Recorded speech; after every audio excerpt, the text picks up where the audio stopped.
Hi everyone, and welcome back to this 9th video in the series of lessons on Jekyll and Hyde. Today we're going to be looking at summary and the summary of the whole text. So let's start with a quick reminder of when the book was published. So the book was published in 1886 by Robert Louis Stevenson. It is about a man who transforms between two people, Dr. Henry Jekyll and Mr. Edward Hyde. This text is an example of Gothic fiction. Now, if you want to learn more about the Gothic, head back to some of my other videos which go into that in more detail. But for now, we're just going to think about the summary of the whole text. So, the text focuses on John Utterson, who is a lawyer and a friend of Dr. Jekyll. The novel begins with John Utterson talking with his other friend who has just witnessed an odd situation. A man identified as Edward Hyde ran over a girl, only to pay off her family later with a cheque from Dr. Jekyll. The situation is made even stranger because Jekyll's will has recently been changed.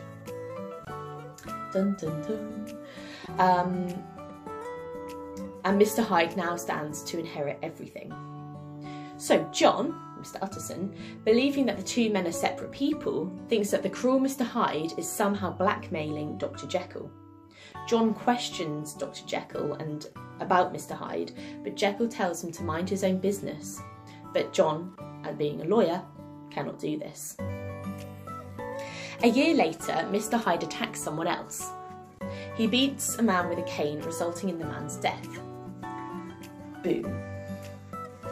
The police involve John because he knew the victim.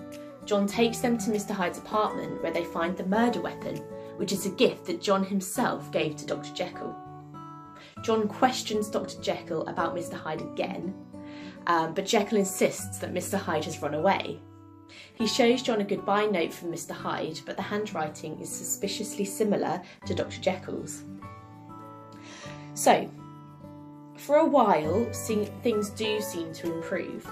Mr. Hyde doesn't reappear and Dr. Jekyll seems a lot happier. But then one of John's friends suddenly dies. Before he dies, however, the friend gives John a letter. He says it should only be opened if Dr. Jekyll either dies or disappears. After this, Dr. Jekyll starts acting even stranger and shuts himself up inside his laboratory. Eventually, his butler and John break into the laboratory, concerned because the voice they heard inside is not the doctor's. Once inside, they find Mr. Hyde dressed in Dr. Jekyll's clothes and is dead. He has committed suicide. Next to his body is a letter. After he goes home again, John reads both letters now in his possession. They reveal the truth about what has been happening. The letter written by his friend who died explains that Dr. Jekyll and Mr. Hyde are the same person, and that they transform back and forth via potions. The second letter, written by Dr. Jekyll, explains the purpose of the transformation. Dr. Jekyll wanted to separate his good side and his bad side.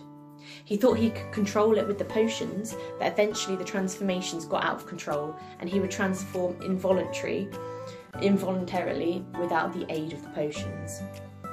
So finally, in the end, Dr. Jekyll tried several things to stop the transformations, but nothing could work. He knew he would turn into Hyde permanently. The letter was his last conscious act as Dr. Jekyll.